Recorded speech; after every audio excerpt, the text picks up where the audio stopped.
kita di kota Padang. Oh, di kota Padang. Langkah tegak, penuh semangat. Maju terus, takkan mundur, buru penggerak. Inspirasi kita menggapai bintang. Bersama kita langkah tegak, penuh semangat.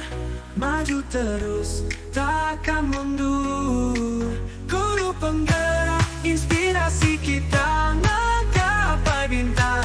Bersama kita goyang bersama di kota Padang. Guru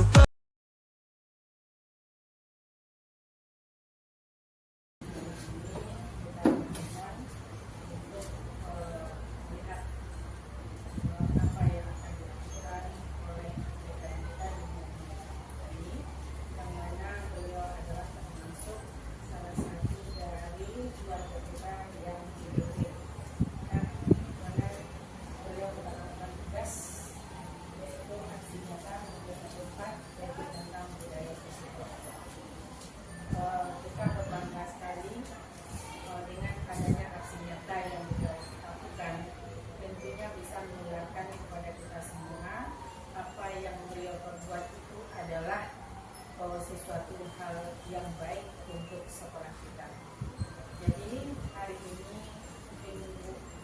ini yang bisa membuat suatu aksi nyata, besok bisa dikeluarkan kepada kita semua. Kita juga bisa melakukan Bapak dan Ibu yang masih mengerti dalam hal budaya tersebut. Sebenarnya Bapak dan Ibu sudah melakukan, tapi mungkin belum maksimal. Jadi kata-kata budaya positif itu kadang-kadang kita ragu apa sih yang budaya positif, itu akan dijelaskan nanti oleh ini. Kemudian seperti apa sih budaya positif yang kita terapkan di kelas terhadap anak-anak, bagaimana kita menerapkannya, dan apa pula dampaknya kepada anak-anak dengan adanya budaya positif. Mudah-mudahan nantinya dengan pemaparan dari Bu ini kita bisa memahaminya, bahkan kita sebagai bagian dari warga Sentul 18 akan juga menerapkan nantinya budaya positif ini di lingkungan sekolah maupun di kelas kita masing-masing. Jadi kita akan semakin tahu apa peran kita sebagai guru, apakah kita sebagai objeknya atau sebagai subjeknya. Kita akan lebih tahu dulu. Dan lagi dengan penerapan budaya positif ini, proses pembelajaran dalam kurikulum merdeka itu akan mencapai di mana anak-anak nantinya dia akan bisa termotivasi belajar dengan baik karena kita ada hal-hal kesepakatan yang kita buat bersama untuk yang nilai-nilai positifnya. Jadi lebih jelasnya telah kami menyampaikan kepada kita semua. Demikian saja, mudah-mudahan apa yang dilakukan di ini adalah berhasil untuk ini, berhasil untuk kita semua. Terima kasih. Assalamualaikum warahmatullahi wabarakatuh.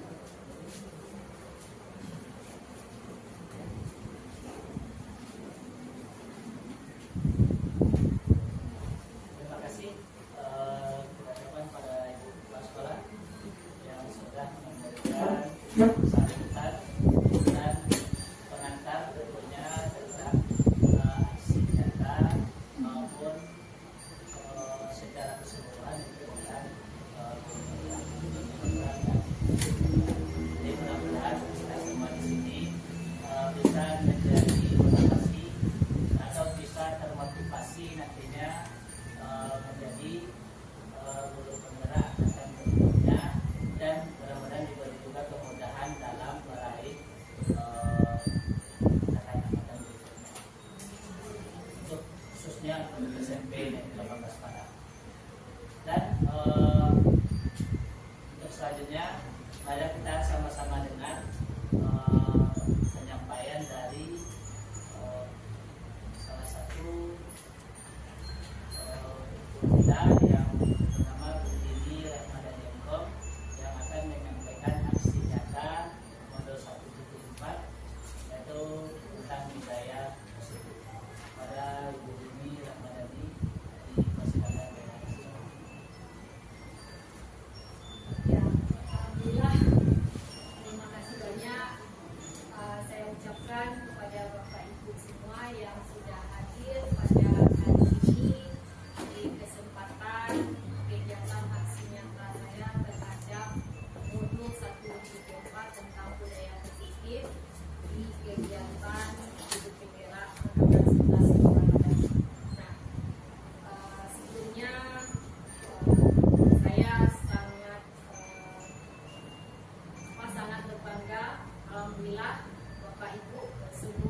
selalu memberikan ruang dan waktunya untuk kegiatan-kegiatan yang kami lakukan di Gunung Penggerak di SMP Negeri 18 Padang.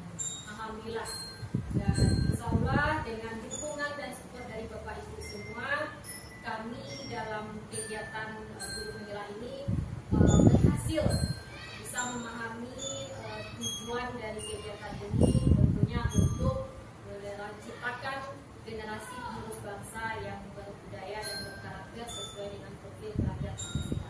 Itu yang kedua. Ya, terima kasih sekali atas kehadirannya pada hari ini. Ya Bu.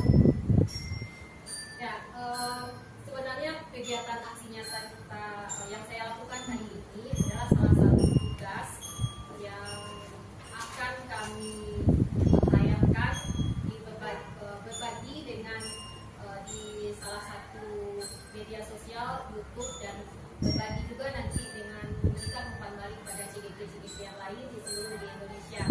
Nah, mudah-mudahan dengan kegiatan yang kita lakukan hari ini, sekolah kita juga berperan ya dalam kegiatan ini, ya mendorong kegiatan ini dalam meningkatkan pendidikan di Indonesia. Nah, salah satunya dengan mengikuti kegiatan. Mudah-mudahan untuk selanjutnya Bapak Ibu semua yang anggota warga sekolah yang lain juga termotivasi hendaknya nanti untuk mengikuti kegiatan ini.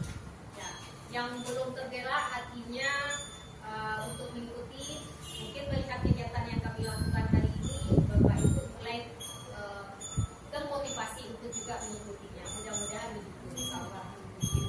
Ya. Kegiatan hari ini saya adalah sesi berbagi ya Bapak Ibu. Berbagi, kami di situ sudah hampir kurang lebih 2 bulan mengikuti kegiatan ini, dari modul 1.1 tentang profil pelajar Pancasila, kemudian 1.2 tentang visi dan misi Gunung Penggerak, dan kemudian yang ketiga itu visi misi Gunung Penggerak, kemudian 1.4 adalah budaya positif. Nah, kegiatan hari ini ya yang kita lakukan adalah untuk berbagi. Saya di situ berbagi pengalaman, berbagi pemahaman. Nah, diharapkan nanti dengan kegiatan ini saya menyampaikan materi. Kalau ada mungkin pemahaman atau yang salah, mungkin Bapak Ibu bisa memberikan umpan balik terhadap yang saya lakukan. Nah, di situ mungkin juga kita bisa sharing informasi dari pengalaman Bapak Ibu juga terhadap kegiatan ini. Dari materi yang sudah saya paparkan nanti. Itu Bapak Ibu. Nah, ini namanya diseminasi ya. Kegiatan berbagi ini namanya diseminasi budaya positif terhadap rekan guru di SMP 18 Padang. Nah, ini beberapa konsep yang saya pelajari di modul budaya positif 1.4 ini. Yang pertama tentang perubahan paradigma belajar, disiplin positif, motivasi perilaku manusia, kebutuhan dasar, posisi kontrol restitusi, keyakinan kelas, dan segitiga restitusi. Nah, sebelum masuk ke materi konsep ini, mungkin saya sedikit kasih sedikit permainan, ya, karena kita di sini bersama-sama. Silahkan Bapak Ibu menggenggam tangannya. Nah, dari genggaman tangan itu nanti dicoba mungkin teman sebangku mungkin meminta untuk membuka. Mau tidak mereka membuka genggaman tangan yang suka genggam sekarang? Nah, ya, mungkin bermainnya satu bangku saja Bapak Ibu. Kira-kira apa ya? Ya, yang nggak dapat pasangan. Ya, dapat pasangan. Ya, lihat saja boleh ya. Ya, kira-kira apa yang terjadi? Nah, ini berkaitan juga nanti ke pandangan kita terhadap ini. Ya, silakan Bapak Ibu coba. Mungkin satu yang menggenggam, yang satu lagi yang coba menarik membuka. Mau nggak dia buka? Mungkin salah satu menarik membukanya mungkin dengan ini satu lagi menggodanya mungkin ya, menggoda untuk membuka. Mau tergoda atau tidak? Nah, itu gimana? Silakan dicoba Bapak Ibu. Nah, gimana? Nah, mungkin ini bisa kita coba juga untuk siswa di sekolah ini. Ini pandangan pertama kita tentang posisi paradigma ya. Posisi kontrol kita seperti apa di sini. Nah, ada jadi coba Pak Ibu, ada yang mau melepaskan dengan sukarela atau enggak? Atau dia tetap bersikukuh, dia tetap mengempal tangannya gitu. Ya? Sama-sama teguh pendirian. Tidak ada yang ingin apa? Hah? Udah ada, kita mulai ya. Ya, silakan berdiskusi aja berdua, siapa yang mengempal, siapa yang ya. Ya. Oh, dikasih handphone mau ya buka? Oh ya. Ayah gitu. Nah, ada yang sama-sama udah dirayu nggak mau juga dia buka? Mau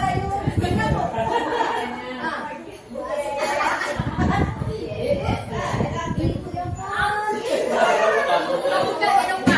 Dia buka.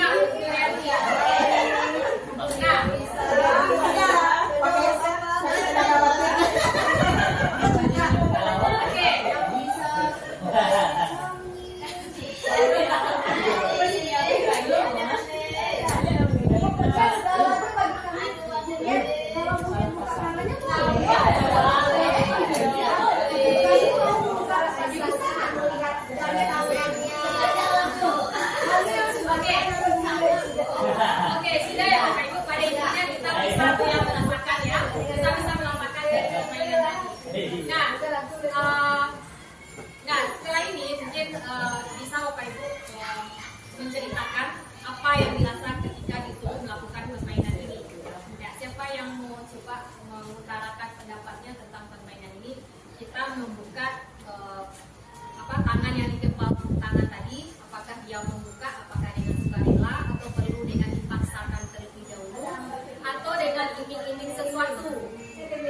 Iming-iming mau buka? Mau buka? Tadi yang nggak iming-iming nggak mau kita buka. Mau buka saudara Bapak Ibu? Nah, siapa yang tadi nggak mau? Teguh pendirian nggak mau dia dibuka. Apa ini? Dirayu dengan apa? Oke, nah dari pengalaman permainan ini kita melihat posisi kontrol kita seperti apa.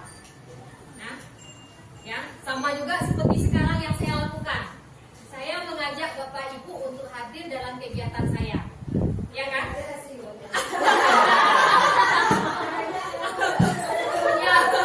Ya, macam-macam ya. Jadi intinya. Ya, itulah. Itu sama juga kita ibaratnya dengan guru, kita mengajak siswa untuk belajar kan itu intinya. Gimana kita mengajak? Pertama ada guru ini dengan iming-imingi sesuatu, supaya anak berdiam, belajar sesuatu kan itu. Ada tanda anak tuh, dikasih reward gitu. Sama juga dengan kegiatan yang kita lakukan ini. Kita dengan iming-iming, ada yang mau diiming-imingi, ada yang dengan iming-iming mau aja melunakkan hati kan gitu. Nah, itu sebenarnya tidak ada yang salah, tidak ada yang di situ. Itu adalah posisi kontrol kita. Orang mau melakukan itu pasti ada sesuatu, pasti ada tujuan. Mungkin yang saya lakukan sekarang, saya mengajak Bapak Ibu, saya punya tujuan tertentu. Punya tujuan juga, ada visi juga. Dan Bapak Ibu mau menghadiri kegiatan saya hari ini, pasti punya tujuan juga, iya kan? Ya, pasti punya tujuan juga. Terlepas dari apa tujuan Bapak Ibu semua, alhamdulillah. Nah, apa hal positif yang kita lakukan, kalau niatnya baik dengan ikhlas dan tulus, insya Allah ada saja nanti yang akan mensupport kegiatan kita pada hari ini. Tidak usah cemas Bapak Ibu. Yang kita lakukan, nanti kita melakukan ini, kegiatan kita, siapa yang mendukung, tidak usah itu dirisaukan. Walaupun tadi ada sempat juga sebelumnya saya agak risau dengan kegiatan ini, tapi insya Allah tetap saya yakin, berdoa saja, insya Allah ada saja jalannya, akan ada diberi kemudahan untuk kita. Ya, insya Allah. Amin. Terima kasih. Ya, bisa paham ya Bapak Ibu? Nah, begitu juga nanti ketika kita mengajar, kontrol kita sebagai guru.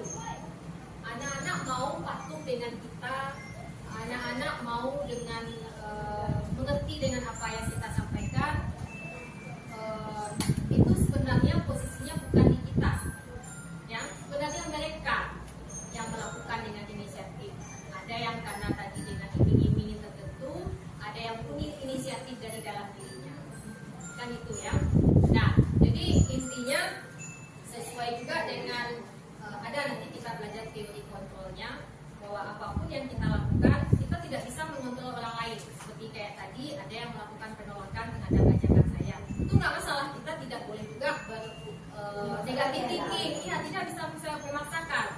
Kita sudah menawarkan, mereka tidak mau, ya tidak masalah sebenarnya. Tergantung kita sendiri. Yang penting kita sudah menyampaikan, kita sudah berusaha menyampaikan. Apapun yang terjadi, kita tidak bisa mengontrol diri orang lain. Yang bisa mengendalikan diri kita itu adalah kita sendiri. Tergantung kita lagi. Nah, terima kasih. Jadi Bapak Ibu di sini dengan kehadirannya hari ini itu suatu hal yang positif yang saya dapatkan untuk hadir. Ditambah lagi kehadiran Ibu Kepala Sekolah kita dalam kegiatan hari ini. Alhamdulillah sekali. Nah, artinya Ibu Kepala Sekolah mendukung ya Bapak Ibu. Jadi jangan takut nanti dengan kegiatan guru penggerak Bapak Ibu takut tidak disupport oleh lingkungan. Kecemasan-kecemasan itu sebenarnya itu yang ada di pikiran kita saja. Kalau kita sudah mencoba, kenapa tidak dicoba terlebih dahulu? Kan gitu. Jadi artinya Bapak Ibu di sini berani melakukan sesuatu, buang jauh-jauh pikiran negatif yang takut dengan kegagalan-kegagalan. Kalau tidak dicukur dulu, mah nggak tahu, ya kan? Begitulah kira-kira. Ini ya beberapa konsep di modul budaya positif. Nah, kemudian perubahan paradigma belajar. Nah, ini di sekarang ini kita mengajar, ini ada beberapa paradigma perubahan bahwa sekarang itu guru tidak hanya sebagai satu sumber ilmu di sini. Guru itu adalah sekarang posisi kita adalah sebagai fasilitator. Karena guru bukannya satu-satu sumber ilmu bagi siswa kita sekarang. Banyak sumber yang lain, apakah itu buku, ditambah lagi dengan teknologi yang sekarang mudah mereka dapatkan lewat internet ya, bisa mereka cari di berbagai sumber yang ada di internet. Nah, jadi kita berharap bahwa ilmu yang kita sampaikan di sekolah itu tidak hanya terfokus pada yang kita sampaikan, tapi juga banyak sumber-sumber lain yang bisa mereka dapatkan. Itu yang harus kita tanamkan dalam pikiran kita untuk sekarang ini. Nah, jadi istilahnya kita bukannya yang paling tahu segalanya, malah mungkin ada yang lebih tahu dari kita, mungkin siswa, karena sudah mau belajar terlebih dahulu, sudah ada tahu dulu informasi yang mereka dapatkan. Nah, kita sebagai guru di sini sebagai fasilitator adalah memfasilitasi mereka untuk bersama belajar, meningkatkan potensi dan bakat mereka masing-masing sesuai dengan yang kita harapkan, itu sesuai dengan profil pelajar tergerak menjadi manusia yang berkarakter. Nah, itu yang kita ubah cara pandang kita mengenai paradigma belajar. Jadi kita bukan segala sumber ilmu, dan kita hanya adalah fasilitator dalam pembelajaran kita. Selanjutnya, nah ini secara garis besar yang materi yang akan saya sampaikan hari ini saya singkat saja.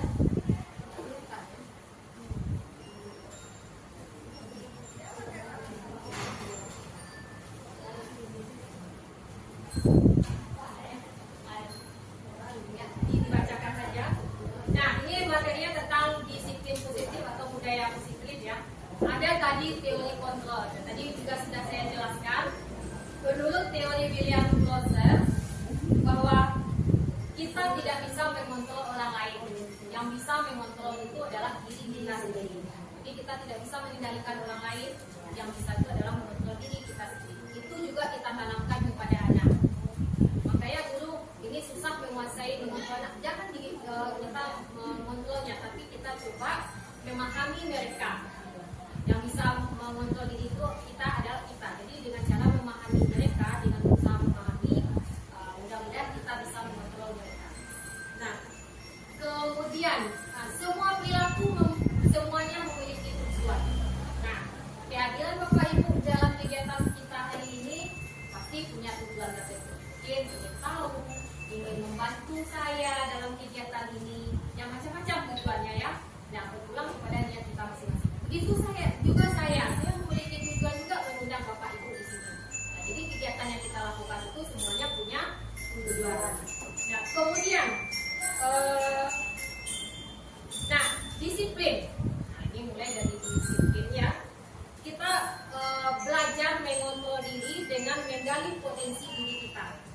agar tercapai tujuan mulia, yaitu menjadi seorang diri yang menginginkan nilai-nilai untuk kita hargai. Jadi disiplin yang makna disiplin ini intinya adalah kita ingin menggali potensi diri kita dan untuk menghargai diri kita sendiri. Itu makna disiplin. Nah, ini berkaitan juga dengan teori motivasi. Ya, untuk mengontrol diri tadi itu berkaitan kepada motivasi seseorang. Ada yang berasal dari dirinya sendiri, itu ada intrinsik, dan ada yang dari luar. Seperti kayak tadi kita buka ada mungkin ada yang dapat hukuman atau dengan iming-imingan tertentu, itu yang dari luar.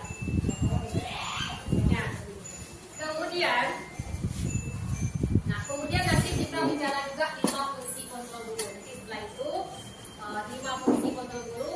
Di situ ada mungkin yang saya bagikan di lembar Bapak Ibu, ada penghukum, ada pembuat dasar bersalah, kemudian ada teman dan pemantau, kemudian ada yang manajer.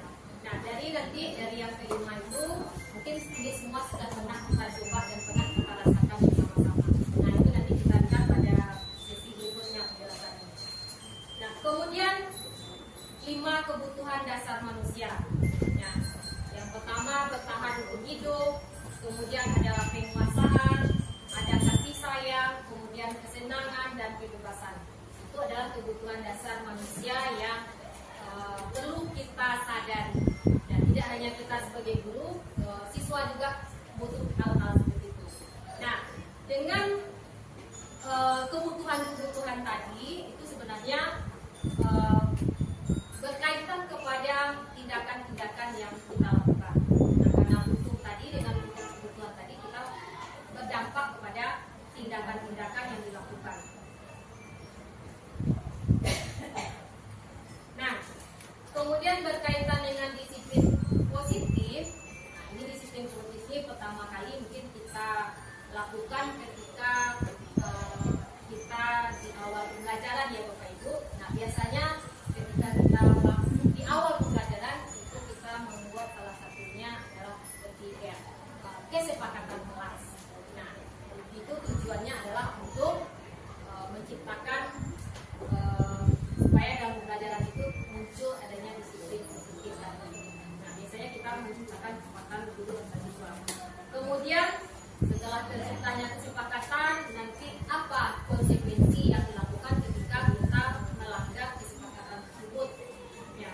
Kemudian ada penghargaan juga yang diberikan kalau untuk mendorong perilaku positif tadi. Itu biasanya kita lakukan di awal pembelajaran di kelas.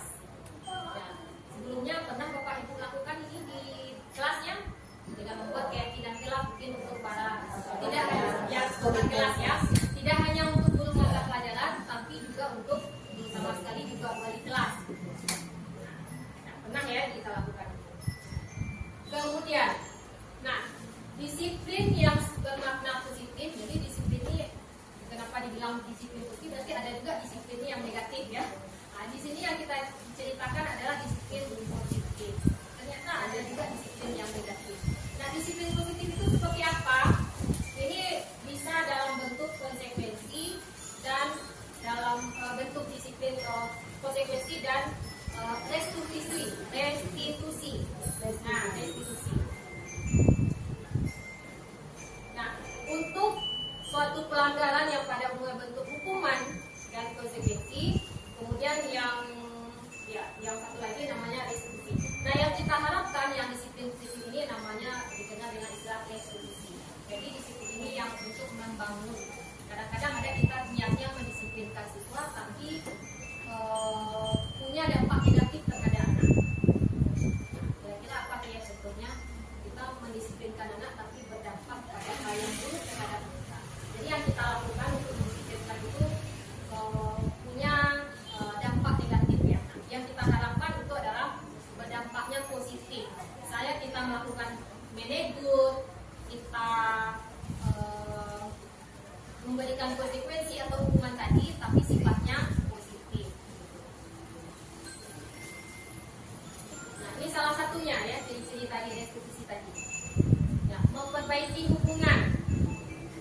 tawaran, bukan paksaan. Jadi kalau kita mau melakukan disiplin itu, kita bukan memaksa tapi menawarkan, ya.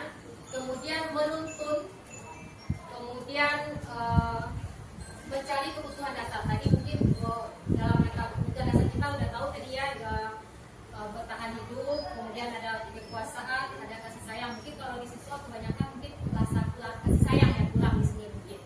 Nah, itu fokus pada solusi. Jadi tujuan kita melakukan diskusi ini adalah fokus pada solusi, kemudian mengembalikan murid yang berbuat salah pada kelompoknya. Itu ciri-ciri diskusi yang kita laksanakan. Nah, ini motivasi perilaku itu sudah saya sampaikan, jelaskan tadi. Ada yang dari dalam dari diri, kemudian ada yang dari luar, intrinsik tadi. Kemudian ini sudah buka tadi. Ini tadi posisi kontrol seorang guru. Nah, mungkin di ini ya, di lembaran yang satu lagi yang di depan meja Bapak Ibu semua. Di situ ada posisi kontrol kita sebagai guru di dalam kelas, tidak hanya dalam kelas, tapi dalam lingkungan sekolah. Kita seperti apa posisinya, kebanyakan yang kita sering kita lakukan. Yang pertama ada penghukum. Kira-kira yang penghukum itu seperti apa? Nah, kemudian ada pembuat rasa bersalah, kemudian bertindak sebagai teman, kemudian ada pemantau dan manajer. Ya. Nah, sebagai penghukum, sudah tahu ya kata-katanya menghukum. Jadi kita melihatnya di sini adalah bisa ya memberikan hukuman, bisa secara fisik dan bisa juga secara verbal. Nah, apa kira-kira contohnya yang fisik atau verbal ini? Mungkin sering kita lakukan sehari-hari juga. Pernah kita melakukan hukuman kepada siswa, ada secara fisik kita lakukan, maksudnya mungkin sedikit, atau ada yang melakukan tamparan mungkin, atau dengan keluar kata-kata yang kalimat-kalimat yang menyakitkan gitu, yang membuat mereka berat merasa bersalah mungkin ya. Nah, itu mungkin sering terjadi sama kita. Mungkin Bapak Ibu bisa lihat dalam lembaran tadi. Nah, kira-kira ada kalimatnya, apa kata-katanya yang ada di situ. Nah, di dalam pelaksanaannya, posisi kontrol mana yang akan kita pilih itu sebenarnya tergantung pada situasi, kondisi dan kesalahan siswa. Nah, tapi sebaiknya yang paling nyaman, yang sebaiknya yang perlu kita lakukan itu adalah posisi sebagai manajer. Ya, jadi kita dengan posisi sebagai manajer ini, siswa itu punya dari dalamnya muncul.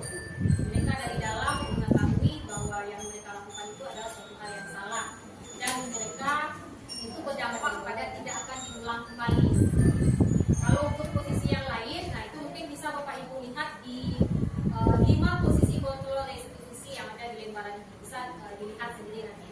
Ini boleh Bapak Ibu ambil untuk dilihat-lihat nanti ketika kita dalam melakukan pengelolaan kelas. Bapak Ibu bisa melihat lagi ini berdampak atau tidak di dalam kegiatan kita. Apakah kita bisa sebagai posisi teman, atau pemantau, atau pembuat rasa bersalah, atau posisi manajer. Nah, sebaiknya kan kita berharap yang kita ambil itu adalah posisi manajer. Tapi kadangkala posisi manajer itu tidak memungkinkan kita lakukan. Karena posisi manajer ini butuh inisiatif dari siswa itu untuk melakukan. Itu sebenarnya iya. Nah, kadang-kadang kita tidak bisa juga memaksakan diri, kita harus selalu menempatkan diri sebagai manajer. Tapi ada kalanya untuk bisa menuju manajer, kita melewati proses kontrol posisi dulu. Mungkin mulai dari berteman dulu dengan beliau. Ya, mungkin dalam positif ya temannya. Kalau terlalu teman ini bisa juga mengarah ke negatif nanti. Nah, bisa juga teman tapi dalam positif, nanti mengarah, nanti setelah kita berteman kita bisa menggiring mereka ke posisi manajer yang kita inginkan. Nah ini mungkin tergantung situasi dan kondisi. Nah disitulah letak kita sebagai guru bisa membuat keputusan terhadap posisi apa yang kita ambil di sini. Nah, di dalam melakukan restitusi ini ada kita kenal istilahnya segitiga restitusi. Nah, segitiga restitusi ya.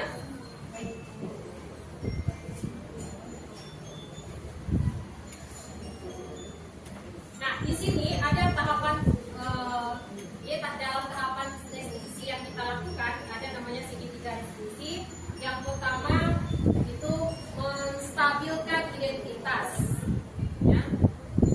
Kemudian kita memvalidasi tindakan yang salah, kemudian menanyakan keyakinan. Nah, apa yang kita lakukan ketika menstabilkan identitas? Nah, di sini bisa kita lihat apa kata-kata yang muncul di situ. Misalkan kalau ada kegiatan kita menegur siswa, mungkin kita bisa dengan pertanyaan seperti ini. Setiap orang pasti pernah melakukan kesalahan. Nah, itu salah satu kata untuk menstabilkan identitas.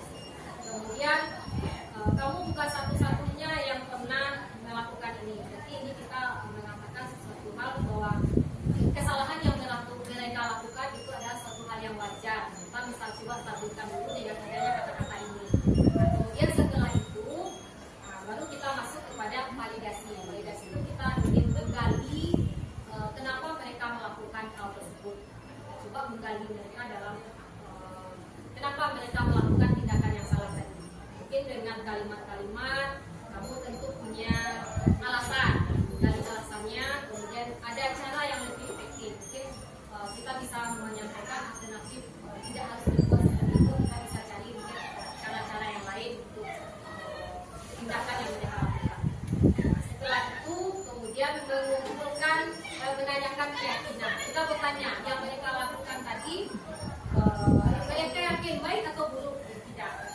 Nanti mereka jawab, mereka akan tahu nilai-nilai kebajikan yang mereka ketahui, apa yang mereka yakini apakah itu salah atau tidak. Nah, secara otomatis sebenarnya mereka tahu sebenarnya, cuma kadang-kadang dalam posisi siswa emosi yang tidak stabil atau masih labil dan butuh bimbingan itu secara spontan ya terjadi. Nah, itulah peran kita nanti untuk mengontrol posisi mereka sendiri. Nah, sebenarnya dalam kegiatan segitiga restitusi ini untuk kesalahan-kesalahan yang sifatnya tidak masalah-masalah yang besar, yang tidak fatal, mungkin kesalahan yang keseharian yang kita sering lakukan, yang terlihat dalam kegiatan kita dalam pelajaran. Mungkin seperti apa yang biasa mungkin siswa yang sering terlambat, tidak mengerjakan tugas, kemudian tidak fokus dalam pembelajaran, itu bisa kita lakukan. Ya, ya itu. Tapi kalau misalkan siswa melakukan tindakan kriminal di sekolah, ini nggak bisa lagi kita lakukan restitusi. Ya, itu bukan suatu hal yang di luar apa kita, di luar kendali kita. Itu adalah suatu masalah yang besar yang perlu butuh bantuan orang lain seperti pihak yang berwajib untuk menyelesaikan. Nah, jadi dalam konteks ini disiplin yang kita lakukan, segitiga restitusi yang kita lakukan itu adalah untuk masalah-masalah yang bisa kita tolerir, yang bisa kita kembalikan siswa tersebut untuk pada jalannya yang tepat. Itu kita kirim. Tapi kalau untuk kasus-kasus yang masalah besar yang tindakan-tindakan kriminal ini ya serahkan lagi ke pihak yang berwenang untuk menyelesaikannya. Mungkin kita butuh bantuan orang lain. Ya, itu yang kira yang Bapak Ibu ya. Nah, itu mungkin sedikit konsep yang saya pelajari di dalam kegiatan budaya positif. Ya. Nah, itu konsepnya.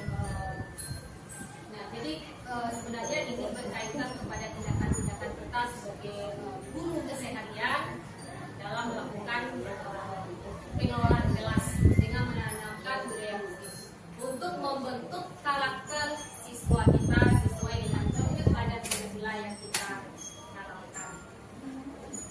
Nah, mungkin cukup sampai di sini.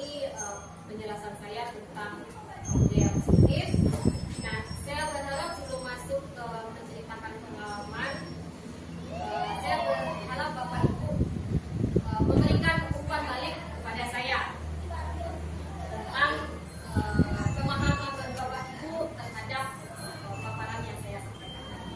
Itu ketiga diskusi ada posisi kita sebagai guru dari mana dia sebagai manajer, memantau, merasa bersalah, kemudian apalagi tadi teman, ya. Mungkin ada juga cerita pengalaman Bapak Ibu, oh yang saya lakukan selama ini, oh ini saya ini sebagai teman, oh ini saya sering merasa berbuat bersalah kepada siswa. Oh ya, silakan Bu Nurken. Terima kasih Bu Dini. Ini mungkin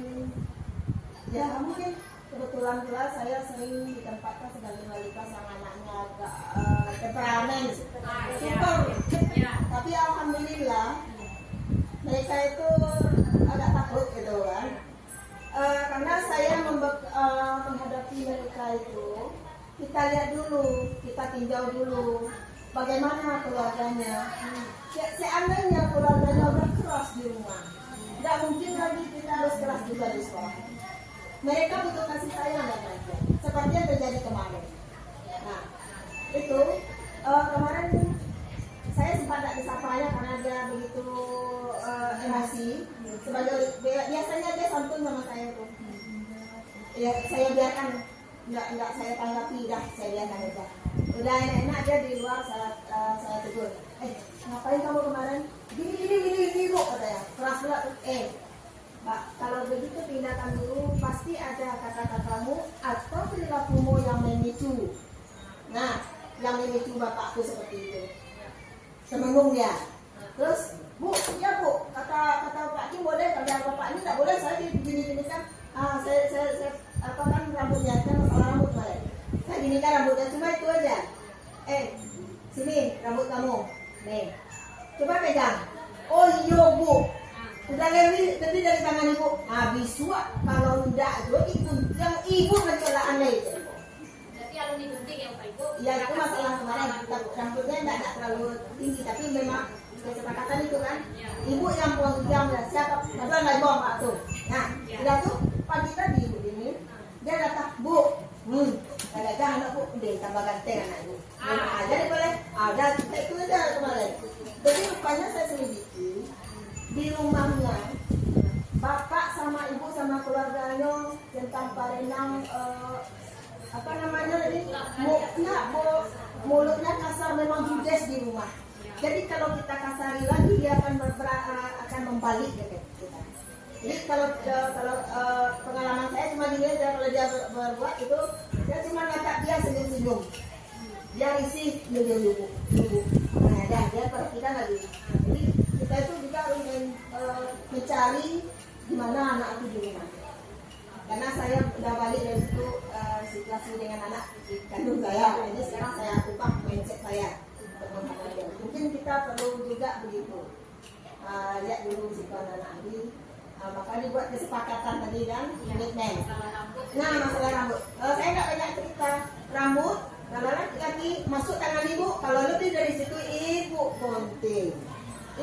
Kalau Pak itu masih bagus-bagus, nanti ibu colakin. Nah, itu aja teman. Ya. Tapi mereka sadar ya. Iya sadar. Kita tahu ya kalau rambut anak sekolah seperti apa. Iya. Dan ketika kita lakukan teguran seperti itu, mereka sadar Sadar. oh ya, yang sudah Iya, Bu. ya, ini sudah tidak rapi lagi. Nah, kita bilang ini untuk melakukan. Iya. Kemudian yang waktu ibu lakukan yang kemarin dipotongnya rambutnya, kemudian merasa bangga dengan Bangga tadi. bangga dengan Dia lihatnya Bu, rambutnya. Bu, udah saya potong Bu. Nah, itu artinya ibu ya, itu salah satu contoh restitusi yang perlu Iya. dilakukan. Nah, sebenarnya kita sebagai guru seperti itu Bapak Ibu melakukan. Kita coba mengingatkan anak tersebut dengan melakukan pendekatan-pendekatan yang rasanya pendekatan itu melekat pada diri mereka. Mereka meyakini yang kita lakukan itu tidak hanya untuk kita sebagai menegakkan peraturan sekolah, tapi adalah untuk kebaikan mereka. Dan memang dari awal itu kita komitmen itu memang kalau ibu rajanya tidak ada yang nyuruh, tidak ada. Ibu kalau lebih dari ini ibu gunting aja. Nah, jadi dari komitmen kita hanya mengingatkan komitmen awal bersama mereka. Iya. Terima kasih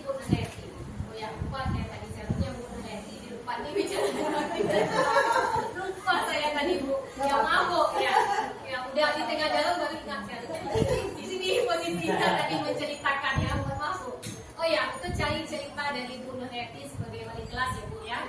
Oke. Mungkin ada dari saya minta dari cerita Bapak Ibu di sini karena ada di BK mungkin yang paling sering menangani kasus-kasus siswa di sini ya.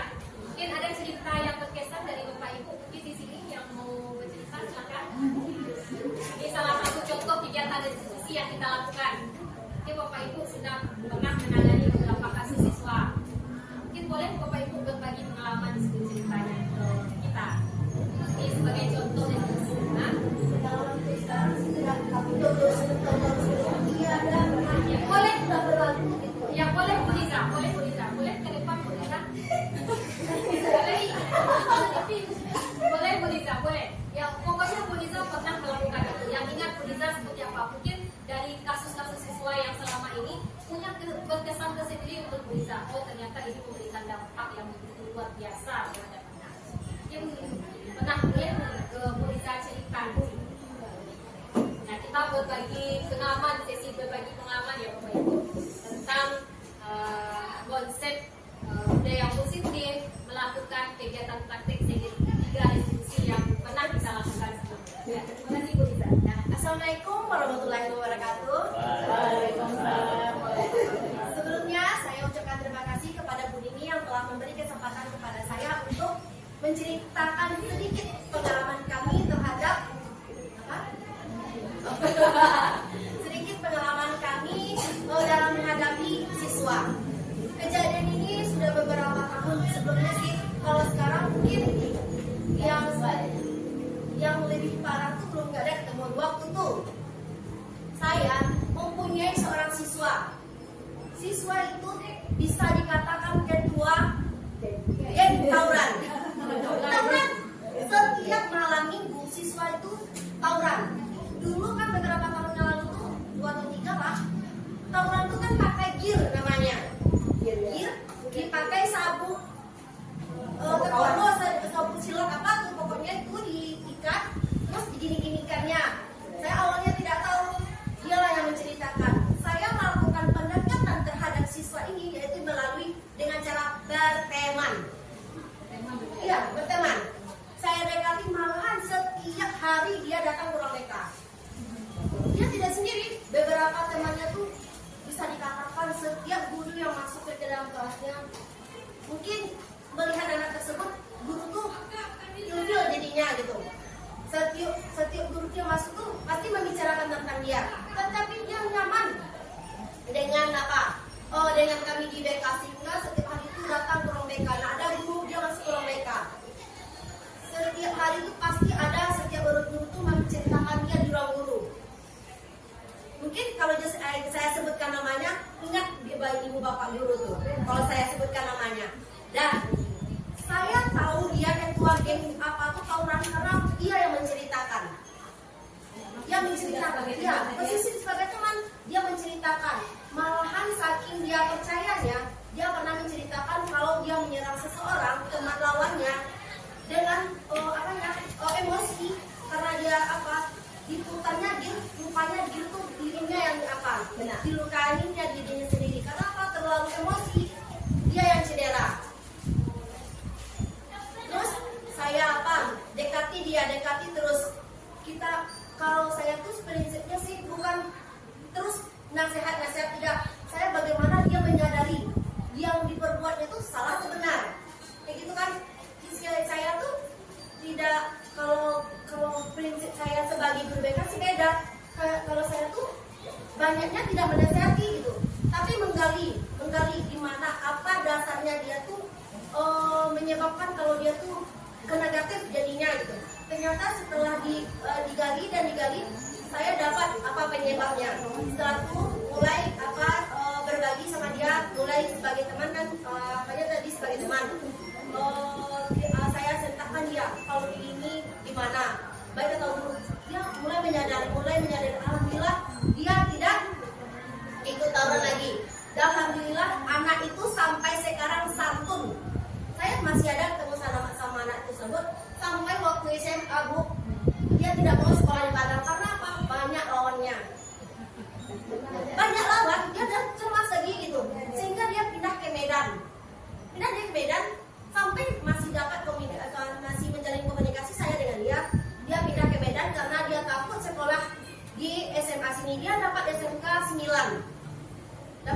kelas 9 karena dia takut ada lawan di sana, lawan waktu SMP, dia nggak mau sekolah sana. Akhirnya dia pindah ke Medan. Di Medan dia pindah ke Jakarta dan sekarang dia sudah ada di Padang lagi. Dah, sekian, terima kasih. Assalamualaikum warahmatullahi wabarakatuh. Oke, terima kasih. Sudah ada 2 contoh kegiatan diskusi yang dilakukan oleh Bapak Ibu. Mungkin ada satu lagi yang mau bercerita di sini, cukup satu orang lagi mungkin ada kira-kira yang punya pengalaman yang perlu disebarluaskan di situ. Mungkin punya suatu kesan tersendiri bagi Bapak Ibu yang berkesan di sini. Ada kira-kira? Nah, kalau tidak mungkin saya di sini sedikit juga bercerita pengalaman saya ketika melakukan disiplin terhadap siswa. Di sini dengan sebenarnya konsep segitiga diskusi ya tentang siswa yang sering tidak masuk sekolah. Nah, mungkin kebetulan pernah saya menemukan siswa yang jarang masuk sekolah. Ya, mungkin Bapak Ibu juga pernah mengalaminya. Siswa ini sering absen di sekolah.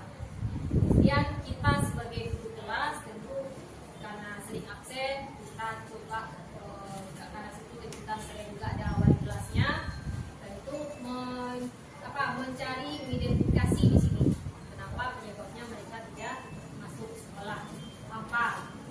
Nah, kalau misalkan sudah ketemu mungkin bisa melakukan kerjasama dengan guru BK untuk kunjungan rumah. Nah, dulu mungkin pernah saya bekerjasama dengan guru BK dengan mencoba mendatangi rumah mereka sudah 2 kali 3 kali. Ternyata penyebabnya adalah situasinya siswa ini adalah di rumahnya bermasalah. Orang tuanya sudah bercerai. Ya, jadi ini anak di rumah puas sibuk bekerja dan ayah juga sibuk bekerja, tidak perhatian juga terhadap anak ini. Nah, di situ kita bekerja sama mencari tahu dengan kunjungan rumah dengan guru BK, kemudian melakukan pendekatan-pendekatan, nah, sehingga akhirnya terakhir karena ini masalahnya sudah lama, ya, mungkin kasusnya sudah hampir 2 tahun. Kejadiannya dulu di kelas 7, kebetulan saya kalau tidak salah ketemunya di kelas 9. Kelas 9 karena kejadian di kelas 7 seperti itu juga, kelas 8 juga seperti itu, dan siswa ini juga ada lolos sampai di kelas 9, tetapi di kelas 9 juga melakukan hal yang sama, tidak datang ke sekolah berulang. Itu artinya kejadian yang sudah cukup lama yang kita lakukan. Nah, karena di kelas 9 di situ yang namanya kelas 9 maksudnya anak sudah mau tamat, kan sayang kalau mereka putus sekolah kan gitu. Itu juga yang menjadi beban kita sebagai guru, kalau bisa anak sekolah ini bisa menyelesaikan sekolahnya sampai selesai kan gitu tanpa ada kendala. Nah, ini terjadi masalah seperti itu. Nah, kita lakukan berjenjang Bapak Ibu. Dalam rangka memvalidasi tindakan tadi, kita lakukan secara bertahap, mungkin kerjasama dengan BK dulu, tidak terlatasi dengan guru BK, mungkin kita lanjut ke tingkat yang lebih tinggi lagi, kerjasama dengan wakil kesiswaan. Nah, sudah kami lakukan juga koordinasi dengan wakil kesiswaan. Sudah pernah melakukan perjanjian, sudah ketemu dengan orang tua. Ternyata sikap anak ini masih tetap tidak berubah. Jadi agak susah kayaknya kita menerapkan. Dan akhir-akhirnya sempat waktu itu nggak ada lagi solusi sampai ke siswa, dan akhirnya kita kembali ke minta bantuan kepala sekolah. Yang masih ingat dulu dengan kasus ini yang saya ceritakan, kasusnya yang di kepala sekolah masih ingat ceritanya tentang dewa yang ya istilahnya Baim panggilannya. Ya, nama siswa saya itu. Nah, akhirnya kepala sekolah memberikan solusi karena ini di bidang kelas 9 rasanya tidak memungkinkan lagi kalau kita memberhentikan, karena kalau diberhentikan tentu mereka akan mengulang kembali 1 tahun, dan dengan berbagai pertimbangan ada solusi sama ibu kepala sekolah, ada kesempatan dengan mengikuti paket B, yaitu alhamdulillah berhasil ternyata. Nah, anak tersebut sekarang sudah di SMA, kemudian sebenarnya sudah sudah mulai nampak ceria ya. Pernah dia ke sini waktu itu, mereka merasa senang, mereka dia bersyukur kalau akhirnya tidak jadi putus sekolah. Dengan pendekatan-pendekatan yang kita lakukan, mereka menyadari bahwa sekolah itu penting ternyata. Nah, itu yang salah satu contoh kegiatan yang kita lakukan terhadap siswa kita. Jadi kuncinya di sini Bapak Ibu, setiap permasalahan yang kita hadapi di sekolah, apakah itu kecil, apakah itu masalah yang besar, kuncinya adalah kita tetap melakukan pendekatan-pendekatan, kemudian bekerja sama dan melakukan kolaborasi dengan warga sekolah. Nah, kalau itu yang kita lakukan, insya Allah kendala-kendala yang kita hadapi dengan kasus-kasus permasalahan siswa kita, semoga ada solusi dan terpecahkan hendaknya. Nah, dengan kegiatan-kegiatan. Oke, nah sini mungkin ya kita pakai. Nah, ini peran kita sebagai pendidik. Kita memiliki tanggung jawab yang besar untuk menciptakan atau memelihara budaya positif ini di sekolah. Nah, konsep-konsep disiplin positif, kemudian bagaimana kita memahami bahwa motivasi perilaku kita itu ada yang dari dalam dan dari luar. Nah, kita kemudian menempatkan diri sebagai guru, posisi kontrol mana yang akan kita pilih untuk menyelesaikan masalah-masalah mereka, kemudian dengan membuat keyakinan kelas, kemudian melakukan segitiga restitusi, hendaknya memberikan dampak yang signifikan terhadap perkembangan siswa kita dalam lingkungan pembelajaran yang bersih. Mungkin dengan memahami konsep ini, kita bisa melaksanakan kegiatan restitusi dengan baik. Nah, kemudian ini refleksi saya. Ya.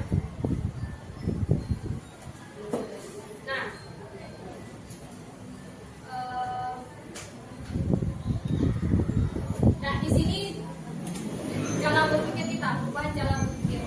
Mungkin dari yang saya paparkan, konsep-konsep yang sudah saya paparkan tadi tentang posisi kontrol kita sebagai guru, ada motivasi perilaku, kemudian ada kebutuhan dasar manusia, perilaku siswa yang mendasari itu.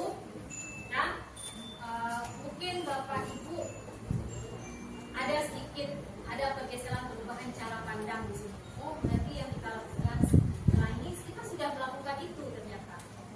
Ya, kita sudah melakukan itu ternyata. Ternyata mungkin baru tahu konsepnya sekarang. Ya, begitu. Mungkin ada pendapat Bapak Ibu, ada yang merasakan seperti itu kira-kira? Ada?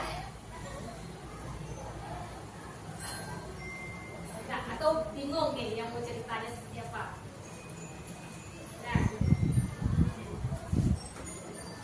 Jadi di sini sebenarnya kuncinya adalah kita perlu pendekatan-pendekatan. Nah, pendekatan yang kita harapkan itu adalah yang merubah dari dalam. Jadi yang kita lakukan itu kita berharap tersadarkan dari dirinya. Jadi kalau sudah sadar dari dalam diri, otomatis tidak akan ada lagi dia lakukan pengulangan untuk hal-hal yang seperti itu. Itu yang kita harapkan dari mereka. Ini sudah saya katakan dan perasaan saat mengalami. Nah, mungkin ketika kita melakukan kegiatan-kegiatan tadi, ada punya tantangan-tantangan tersendiri. Mungkin tidak hanya saya juga yang mengalami tantangan, Bapak Ibu juga memiliki kendala-kendala. Nah, tantangan itu sebenarnya hal yang biasa. Nah, cuman kalau kita berhasil memecahkan, ya tadi kayak bisa ada rasa terpuaskan. Ya, Bapak Ibu, ada suatu hal yang rasanya tidak bisa diungkapkan, dan kepuasan itu yang sebenarnya tidak bisa kita beli dengan sesuatu. Rasa puas kita itu ketika kita berhasil menyelesaikan masalah-masalah siswa kita, melihat perubahan-perubahan yang terjadi pada siswa kita. Walaupun perubahannya itu mungkin tidak langsung drastis, tapi bertahap. Ya, saya rasa perubahan itu tidak langsung drastis, pasti bertahap. Nah, sedikit perubahan saja yang dialami oleh siswa tersebut itu sudah menjadi suatu hal yang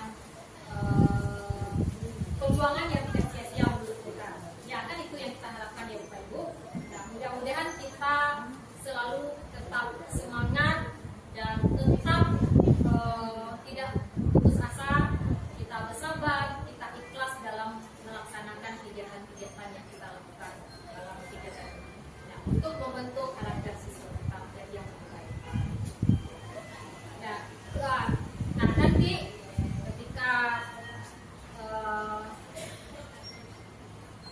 keyakinan kelas itu tercipta, ada motivasi dalam diri, tentunya akan tercipta suasana aman, nyaman ketika kita melakukan pelajaran di kelas. Ya, ada Bapak Ibu, tentunya anak-anak mulai sadar, mulai menyadari apa yang dia lakukan itu adalah tindakan yang salah. Mereka tahu itu adalah suatu hal yang baik dan perlu dilakukan. Itu akan membentuk suasana yang nyaman, yang akan membentuk berlangsungnya pembelajaran yang lebih baik.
Sekarang kan anak, nah karena dia menjadi anak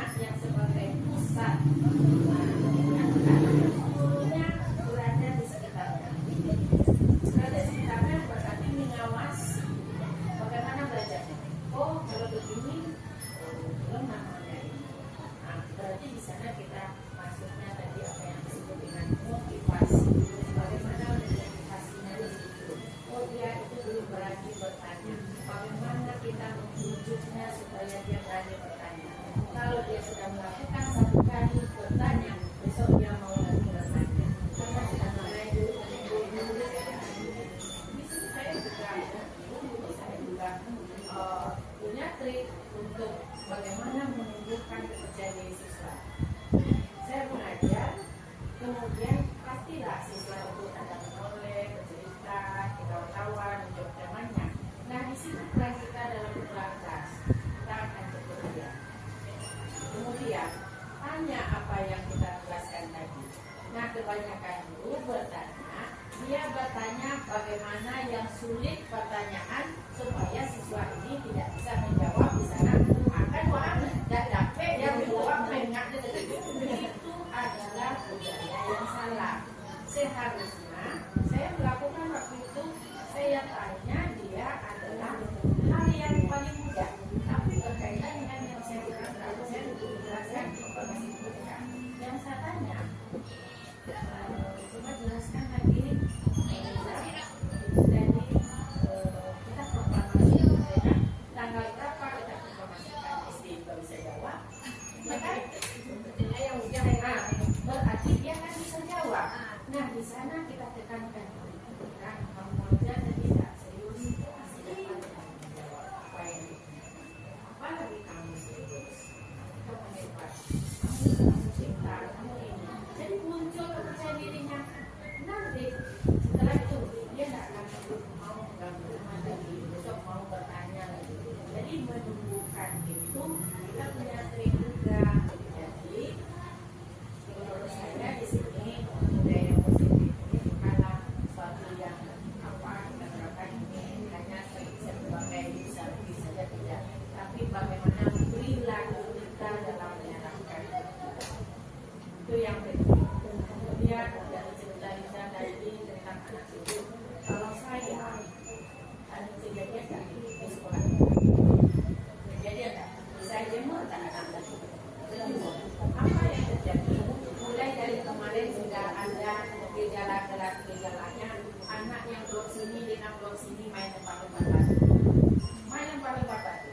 Itu nampak ciri-cirinya nanti akan ada persaingan, akan ada konflik. Nah, bagaimana kita memanagenya? Waktu kemarin diumumkan jangan ini lagi. Saya lihat ternyata tidak ada reaksi dari mereka. Makanya saya langsung jalan. Saya lihat ada beberapa orang guru ada melihat saja tanpa ada tindakan. Kalau sudah seperti itu, kita sebagai guru langsung melakukan tindakan lagi, bukan dilihat saja, bukan kalau ini tidak umpan ini, jadi peluru yang sebaik, tidak memperoleh jadi peluru yang sebaik.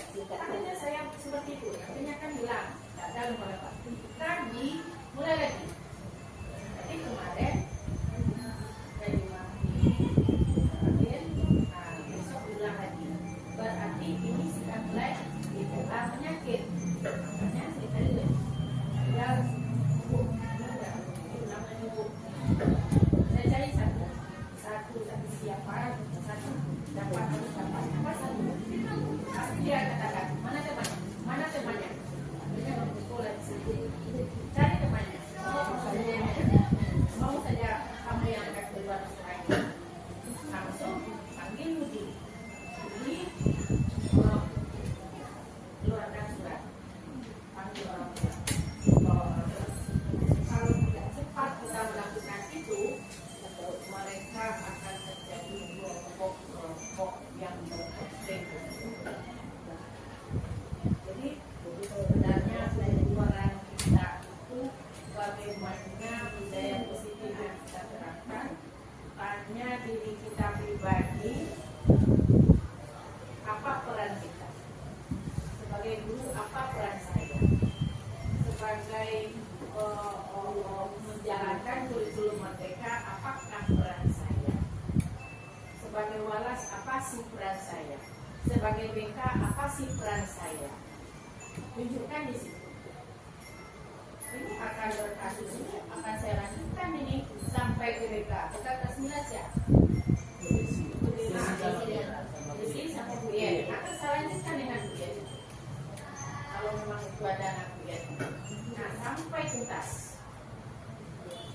Jadi itu bukan itu dulu. Saya enggak. Saya lebih suka tindakan preventif terlebih dahulu. itu supaya jangan merembes supaya tidak berlanjut kemudian. Itu yang perlu dilakukan. Jadi kalau kita bisa bagian dengan itu kayak itu ada yang boleh jualan duit tidak bisa pakai bambu sampai ke atap rumah mereka.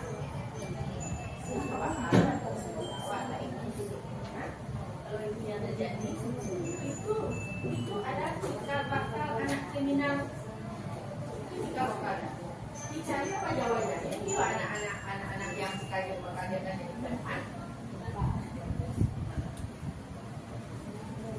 jadi itu mungkin tugas pelaku atau kita menghadapi anak-anak yang dalam yang sebenarnya kita belum siap untuk berada di sini. Itu makanya tugas kita sangat berat. Mungkin besok dalam rapat mungkin banyak yang bergerakkan. Ada guru, saya keliling-keliling dalam catatan guru malam.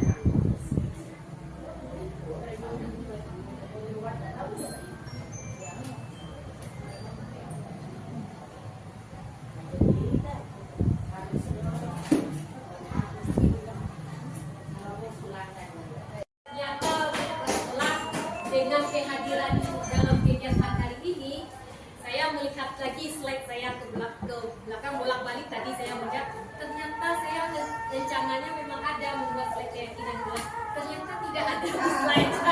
Jadi sekali Bu pas setelah hari ini melihat, berarti benar-benar fokus Bapak Ibu ini memperhatikan saya dari tadi. Ya, saya lihat dulu. Ya, di atas di konsep ada keyakinan jelas. Saya lihat lagi tadi bolak-balik ke bawah slide-nya. Mana slide keyakinan jelas saya? Saya lihat ini ada itu yang dalam pikirannya. Ya. Oke, terima kasih Bu. Ternyata itu gunanya kita melakukan kegiatan ini. Jadi nanti saya yang ada yang kelupaan dalam penyampaian, ada yang kurang tepat. Nah, di situ kita saling menyempurnakan. Terima kasih Bu. Ini suatu hal yang konsep saya rasa untuk keyakinan jelas. Ya, sebenarnya harusnya ada tadi saya, tapi ada sedikit kita nyinggung keyakinan jelas ya, cuma mungkin belum detail tadi saya menjelaskan. Dan tadi Bu Presiden menambahkan dengan detail bahwa kita sebenarnya di awal pembelajaran tadi saya sudah sebutkan keyakinan jelas, cuma penjabarannya belum penekanannya seperti Ibu Presiden menyampaikan tadi. Jadi intinya begitu ya Bapak Ibu, dan tergambar dari penjelasan Ibu masalah tadi tentang keyakinan jelas. Ditambah lagi, sebenarnya kita di sekolah tuh punya peraturan selain keyakinan kita di dalam kelas, ada peraturan sekolah yang ada tuh kalau nggak salah pakai apa namanya tuh pakai angka-angka, pakai apa namanya? Pakai poin ya. Sebenarnya itu salah satu konsep disiplin juga ya Bu, yang perlu kita ingatkan terus kepada siswa kita. Nah, tambah lagi yang kegiatan-kegiatan yang sederhana yang kita lakukan di kelas seperti melakukan kegiatan gap year, ya itu ciri khasnya SMP 18 di gap year. Jadi setiap ada sampah atau kelasnya yang kurang bersih kita melakukan gap year yuk biar rapi. Nah kan gitu ya, itu penekanannya. Ya kemudian ketika di awal pembelajaran kita perlu menyepakati, ini kesepakatan kita buat bersama yang perlu kita terapkan secara bersama-sama. Dan kalau ada yang melanggar tadi mungkin ada ceritanya saya singgung, tapi mungkin sudah dijelaskan dijabarkan oleh Bu Presiden tadi. Ya itu intinya disiplin-disiplin yang kita lakukan pada konsep ini. Nah, oke, terima kasih Ibu atas tambahannya dan pembalik yang diberikan sudah mengingatkan saya dalam pemahaman hari ini.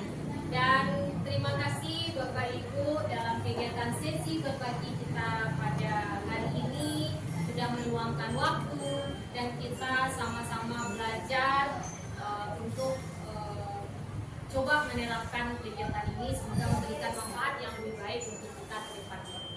Oke, terima kasih Bapak Ibu, terima kasih. Saya ucapkan kembali cukup bangga saya rasanya hari ini dengan melakukan kegiatan